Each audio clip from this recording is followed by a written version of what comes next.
Episode 3 के starting में हमें 2001 का सीन दिखाया जाता है। दा जियोंग म्यूजिक सुनते हुए जा रही होती है, जिसकी वजह से उसका रोड पर ध्यान नहीं होता है तो उसका एक्सीडेंट होने वाला होता है। पर तभी डेयंग आकर उसको बचा लेता है। ये उनकी पहली मुलाकात थी। वो दोनों एक दूसरे को देखने लग जाते हैं। दा जियोंग उसको थैंक यू कहती है उसको बचाने के लिए। दा जियोंग दूसरे स्कूल से ट्रांसफर होकर डेयंग के स्कूल में आती है। उसको देखकर डेयंग सरप्राइज्ड रह जाता है। दा जियोंग का सीट डेयंग के बगल में होता है। डेयंग को देखकर दा जियोंग उसको पहचान जाती है। वो कहती है तुमसे फिर से मिलकर मुझे बहुत खुशी हुई। मेरा नाम दा जियोंग है। दा जियोंग उसके सामने खड़ी है और उससे बात कर रही है। इससे डेयंग के गाल लाल हो जाते हैं। वो ब्लश करने लगता है। दा जियोंग काफी खूबसूरत थी, जिसकी वजह से लड़के उसके पीछे पड़े रहते थे। पर दा जियोंग किसी को भी भाव नहीं देती थी, सिवाय डेयंग को छोड़कर। एक दिन स्कूल खत्म होने के बाद दा जियोंग घर जाने वाली होती है, पर काफी बारिश हो रही होती है, जिससे वो परेशान हो जाती है क्योंकि उसके पास छाता नहीं होता है। तभी वहाँ पर काफी सारे लड़के आ जाते हैं और कहते हैं चलो मैं तुम्हें घर तक छोड़ देता हूँ। पर दा जियोंग उनके साथ जाने में कंफर्टेबल नहीं होती है। ये सब डेयंग देखता है तो वो उससे पूछता है क्या तुम मेरे साथ चलना चाहोगी। दा जियोंग हाँ कर देती है, जिससे डेयंग काफी खुश हो जाता है। डेयंग के पास छाता भी नहीं होता है, पर उसके साथ जाते हुए दा जियोंग बहुत खुश होती है। दरअसल जब वो दोनों पहली बार मिले थे तो एक दूसरे को देखकर उन दोनों को ही लव एट फर्स्ट साइट हो गया था। प्रेजेंट में डेयंग स्कूल के लिए निकल रहा होता है, पर तभी वहाँ पर दा जियोंग आ जाती है। वो डेयंग के पास आ जाती है और कहती है तुम डेयंग के बेटे हो, सही कहा ना। ये सुनकर डेयंग और डियोक्जिन को थोड़ा रिलीफ मिलता है, क्योंकि वो डेयंग को नहीं पहचान पाई है। दा जियोंग डियोक्जिन से कहती है मुझे तुम सब सच बता दो कि क्या कोयू यंग डेयंग का ही बेटा है, क्योंकि ये पूरी तरह उसके जैसा ही दिखता है। मैं ये बात मान भी लूंगी कि बिना शादी किए तुम्हारा कोई बेटा है, पर तुम्हारा बेटा डेयंग के जैसा दिखता है, इस पे यकीन करना बहुत ही मुश्किल है। इसीलिए तुम मुझे सब सच बता दो। डेयंग इशारों में कहता है अबे कुछ तो बोल। डियोक्जिन सोच में पड़ जाता है कि वो क्या बोले। तभी वो कहता है दरअसल बात ऐसी है कि कोयू यंग की मॉम बिल्कुल ही डेयंग की तरह दिखती थी, इसीलिए कोयू यंग डेयंग की तरह दिखता है। तो दा जियोंग कहती है क्या बकवास बहाना है, क्या तुम्हें इससे अच्छा बहाना नहीं मिला तो तुम मुझे सच नहीं बताने वाले। ठीक है कोई बात नहीं, मैं डेयंग को ही फोन करके उससे ही पूछ लेती हूँ। फिर वो उसको फोन करती है, पर डेयंग तो यहीं पर है तो वो फोन कैसे उठाएगा। तो डियोक्जिन उससे कहता है क्या तुम्हें स्कूल के लिए लेट नहीं हो रहा है। डेयंग कहता है हाँ अब मुझे चलना चाहिए। फिर वो घर के बाहर आ जाता है और फोन उठाता है। दा जियोंग उससे पूछती है क्या तुम कोयू यंग को जानते हो। तो डेयंग कहता है हाँ मैं जानता हूँ, वो डियोक्जिन का बेटा है। दा जियोंग कहती है पर वो बिल्कुल ही तुम्हारी तरह दिखता है, मुझे सच बताओ कि वो तुम्हारा ही बेटा है ना। तो डेयंग उस पर गुस्सा करता है और कहता है कुछ भी बकवास मत करो। फिर दा जियोंग कहती है अगर ऐसा नहीं है तो डियोक्जिन का बेटा तुम्हारी तरह क्यों दिखता है। तो डेयंग कहता है क्योंकि कोयू यंग की मॉम बिल्कुल ही मेरी तरह दिखती थी। डेयंग जैसे तैसे करके दा जियोंग को यकीन दिला देता है कि कोयू यंग डियोक्जिन का ही बेटा है। डेयंग स्कूल आता है और डिसाइड करता है कि वो अपने बच्चों पर ज्यादा से ज्यादा ध्यान देगा और उनसे दोस्ती करने की कोशिश करेगा। स्कूल खत्म होने के बाद सिया घर जाने वाली होती है, पर बारिश होने लगती है और वो अपने साथ छाता भी लेकर नहीं आई होती है, जिससे वो सोच में पड़ जाती है कि वो कैसे जाएगी। डेयंग उसको देखकर सब कुछ समझ जाता है तो वो जल्दी से स्टोर आता है और 2 छाता खरीदता है। सिया भीगते हुए जाने लगती है, तभी वहाँ पर डेयंग छाता लेकर आ जाता है, जिससे सिया काफी सरप्राइज रह जाती है। सिया छाता लेने से मना करती है, पर डेयंग उसको छाता पकड़ाकर चला जाता है। सिया काफी सोच में पड़ जाती है कि उसने ऐसा क्यों किया। फिर डेयंग सैम के क्लास में आता है और सैम के डेस्क पर छाता रख देता है। जब सैम अपना बैग लेने आता है तो डेस्क पर छाता देखकर सरप्राइज रह जाता है। उसको ऐसा लगता है कि शायद सिया ने छाता रखा होगा। अगले दिन दा जियोंग एरिन के साथ शॉपिंग करने आई होती है, तभी उसको मैसेज आता है कि उसने जेबीसी का इंटरव्यू पास कर लिया है, मतलब कि उसको अनाउंसर की जॉब मिल गई है, जिससे वो बहुत ज्यादा खुश हो जाती है। स्कूल में डेयंग सैम को लंच करने चलने को कहता है। सैम जाने से मना करता है, पर डेयंग उसको जबरदस्ती लेकर जाता है। फिर जब वो लंच करके वापस आते हैं तो वहाँ पर दा जियोंग आ जाती है। वो सैम को बताती है कि उसको जेबीसी में अनाउंसर की जॉब मिल गई है, जिससे सैम बहुत ज्यादा खुश हो जाता है, पर उन दोनों से ज्यादा खुश डेयंग होता है। फिर हम सिया और जीहो को देखते हैं। जीहो उसको समझाता है कि वो अपनी मॉम से नाराज ना रहे, उनसे माफी मांगकर सब कुछ ठीक कर ले। यहाँ पर हमें पता चलता है कि वो दोनों 10 साल से दोस्त हैं और जीहो सिया को लाइक करता है, पर उसने ये बात सिया को अब तक बताया नहीं है। सिया वॉल पर चढ़ जाती है और चलने लगती है, पर उसका पैर फिसल जाता है और वो नीचे गिरने वाली होती है, पर जीहो उसको पकड़ लेता है। वो दोनों काफी ज्यादा करीब होते हैं, जिससे उनकी हार्ट बीट बहुत तेज हो जाती है, पर वो दोनों खुद को संभालते हैं और जाने लगते हैं। अगले दिन जब दा जियोंग जॉब पर जाने के लिए निकल रही होती है तो सिया उससे माफी मांगकर सब कुछ ठीक कर लेती है। इससे दा जियोंग को बहुत बहुत अच्छा लगता है। वो घर के बाहर आती है तभी डेयंग सैम को लेने आ जाता है। दाजियोंग ने काफी छोटा स्कर्ट पहना होता है जो कि डेयंग को अच्छा नहीं लगता है, तो वो कहता है जॉब के पहले ही दिन स्कर्ट कुछ ज्यादा ही छोटा नहीं है। दाजियोंग कहती है मुझे लगता है कि तुम सही बोल रहे हो। फिर वो चेंज करने जाने लगती है तो डेयंग उसको जॉब के लिए गुड लक कहता है। दाजियोंग ऑफिस आती है तो उसका पहला दिन ठीक ठाक ही जाता है। यहाँ से दिन बीतते जाते हैं। उसके साथ जितने भी लोगों को हायर किया गया था उन सबको एंकरिंग करने का मौका मिल जाता है, पर दाजियोंग को अब तक मौका नहीं मिला है। इससे वो थोड़ा अपसेट होती है, पर इस उम्मीद में बैठी होती है कि जल्द ही उसको भी मौका मिलेगा। वहीं स्कूल में डेयंग देखता है कि जासियंग अभी भी सैम को बुली करता रहता है, तो वो जासियंग के पास आता है और उसको बास्केटबॉल मैच के लिए चैलेंज करता है और उसका चैलेंज जासियंग एक्सेप्ट भी कर लेता है, पर कंडीशन ये होता है कि अगर डेयंग जीता तो जासियंग सैम को कभी भी बुली नहीं करेगा और अगर जासियंग जीता तो वो डेयंग को 10 पंचेज मारेगा। सभी को ऐसा ही लग रहा होता है कि ये मैच जासियंग ही जीतेगा क्योंकि वो स्कूल के बास्केटबॉल टीम में है। मैच स्टार्ट होता है। डेयंग का पार्टनर सैम होता है। उन दोनों का टीम वर्क बहुत अच्छा होता है। वो दोनों बहुत अच्छा खेलते हैं जिसकी वजह से वो मैच जीत जाते हैं और एक बार फिर से सबके सामने जासियंग की बेइज्जती हो जाती है। इस मैच के जरिए डेयंग सैम को बुली होने से बचा लेता है और साथ ही उसको ये एहसास भी करवा देता है कि वो बास्केटबॉल में कितना अच्छा है। डेयंग सालों बाद सैम को खुलकर हंसते हुए देखता है जिससे उसको बहुत खुशी होती है। मैच देखने सिया भी आई थी।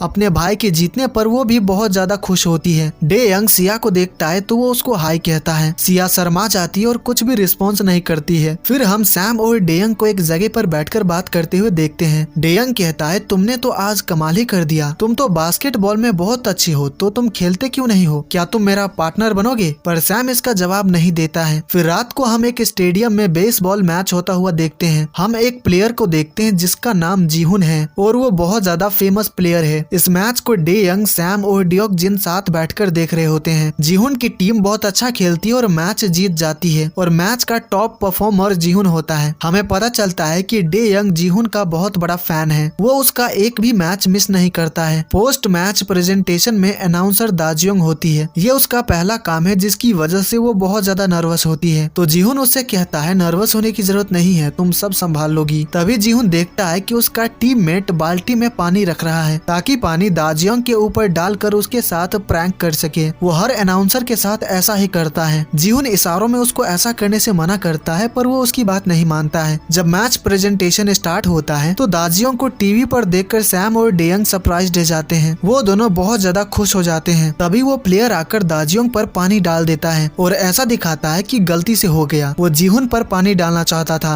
ये सब टीवी पर लाइव होता है तो ये देखकर डेयंग को उस प्लेयर पर बहुत ज्यादा गुस्सा आता है। अब ऐसे में यहाँ पर कोई दूसरी अनाउंसर होती तो वो पोस्ट मैच प्रेजेंटेशन छोड़ देती क्योंकि गीले कपड़ों में वो काम नहीं करती, पर दाजियोंग ऐसा नहीं करती है। वो सिचुएशन को काफी अच्छे से हैंडल कर लेती है और पोस्ट मैच प्रेजेंटेशन जारी रखती है और उसको कंप्लीट भी करती है। ये देखकर सभी लोग सरप्राइज्ड रह जाते हैं। जीहुन दाजियोंग से काफी इम्प्रेस होता है क्योंकि वो नर्वस नहीं हुई और उसने अपना काम अच्छे से किया। अपनी मॉम को इतना कॉन्फिडेंट देखकर सैम के अंदर भी थोड़ा कॉन्फिडेंस आता है तो वो डेयंग से पूछता है क्या मैं तुम्हारे साथ बास्केटबॉल खेल सकता हूँ? डेयंग कहता है हाँ बिल्कुल खेल सकते हो। सैम के इस डिसीजन से डेयंग बहुत खुश होता है। दाजियोंग जब घर के लिए निकल रही होती है तो बाहर उसकी मुलाकात जीहुन से हो जाती है। यहाँ पर उन दोनों में थोड़ी बहुत बातें होती है। दाजियोंग जब बस से घर जा रही होती है तभी उसको सिया का मैसेज आता है। उसने कहा होता है आप इंटरनेट पर नंबर 1 ट्रेंड कर रही हो। दाजियोंग जल्दी से इंटरनेट चेक करती है तो पोस्ट मैच प्रेजेंटेशन वीडियो बहुत तेजी से वायरल हो रहा होता है। दाजियोंग सच में ट्रेंड कर रही है देखकर वो काफी हैरान रह जाती है। लोग बहुत ज्यादा कमेंट्स कर रहे होते हैं, उसकी बहुत ज्यादा तारीफ कर रहे होते हैं। दाजियोंग जब बस स्टॉप पर उतरती है तो वहाँ पर डेयंग खड़ा होता है। उसको देखकर दाजियोंग सरप्राइज्ड रह जाती है। दाजियोंग के कपड़े अभी भी गीले होते हैं तो डेयंग अपना जैकेट उतारकर उसको पहना देता है। वो उसकी काफी चिंता कर रहा होता है जिससे दाजियोंग को काफी अच्छा लगता है। तभी दाजियोंग को किसी का कॉल आता है तो वो डेयंग से कहती है अच्छे से घर चले जाना। फिर वो फोन पर बात करते हुए जाने लगती है। दरअसल फोन चोई वॉन ने किया होता है और आगे रास्ते में वो दाजियोंग को मिल भी जाता है। चोई वॉन उसको जॉब के लिए कांग्रेट्स कहता है, साथ ही उसकी तारीफ भी करता है क्योंकि आज उसने बहुत अच्छा काम किया। फिर वो अपनी कार से दाजियोंग को घर तक छोड़ देता है। अब तक सब कुछ अच्छा जा रहा था पर कोई उस पोस्ट मैच प्रेजेंटेशन वाले वीडियो पर कमेंट कर देता है कि 18 साल की उम्र में ही दाजियोंग प्रेग्नेंट हो गई थी। वो शादीशुदा है और उसके 2 बच्चे भी है। ये कमेंट काफी वायरल हो जाता है जिसकी वजह से लोग अब दाजियोंग के बारे में निगेटिव नेगेटिव कमेंट करने लगते हैं। अगले दिन जब ये बात डेयंग को पता चलता है तो कमेंट्स देखकर उसको काफी गुस्सा आता है और ये बात पूरे स्कूल में भी फैल चुका है। डेयंग क्लास में आता है तो जासियोंग मैच प्रेजेंटेशन वीडियो देखते हुए दाजियोंग के बारे में बुरी बातें कर रहे होते हैं कि उसका कैरेक्टर ठीक नहीं है और आगे चलकर सिया भी अपनी मॉम के जैसी ही बन जाएगी। ये सब सुनकर डेयंग को बहुत ज्यादा गुस्सा आता है। वो जासियोंग को मारने जाने लगता है पर उससे पहले जी हो जासियोंग को मारने लगता है क्योंकि सिया उसकी फ्रेंड है और जासियोंग सिया और उसकी मॉम के बारे में बुरी बातें कर रहा था जिससे उसको गुस्सा आ गया। उन दोनों को लड़ते देखकर डेयंग और सभी लोग हैरान रह जाते हैं। जासियोंग लड़ने में ज्यादा अच्छा है तो वो जीहू पर भारी पड़ जाता है। वो उसको काफी ज्यादा मारने लगता है तो डेयंग आकर उसका हाथ पकड़ लेता है। फिर हमें पास्ट का सीन दिखाया जाता है। दाजियोंग अपने काम पर होती है तो वो डेयंग को फोन करके कह देती है कि वो सिया और सैम को किंडरगार्टन छोड़ दे। तो डेयंग उन दोनों को उठाता है, उनके साथ थोड़ी देर खेलता है, फिर उन्हें किंडरगार्टन छोड़ देता है। फिर जब डेयंग काम पर होता है तो दाजियोंग उसको फोन करके कहती है कि उसको घर आने में लेट हो जाएगा तो वो जाकर सैम और सिया को किंडरगार्टन से वापस ले आए। डेयंग ऐसा ही करता है, वो उन दोनों को लेने आता है। काफी बारिश हो रही होती है तो डेयंग ने उन दोनों को छाता से कवर कर रखा होता है और वो खुद भीग रहा होता है जिससे हमें समझ आ जाता है कि डेयंग अपने बच्चों से बहुत प्यार करता है। और यहीं पर एपिसोड 3 खत्म हो जाता है। तो गाइज ये एपिसोड आपको कैसी लगी मुझे कमेंट करके जरूर बताइएगा। अगर आपको मेरा एक्सप्लेनेशन पसंद आया हो तो इस वीडियो को लाइक कर दीजिएगा और आगे के एपिसोड्स देखने के लिए चैनल को सब्सक्राइब कर लीजिएगा। तो मैं मिलता हूँ आपसे अगले वीडियो में। Take care,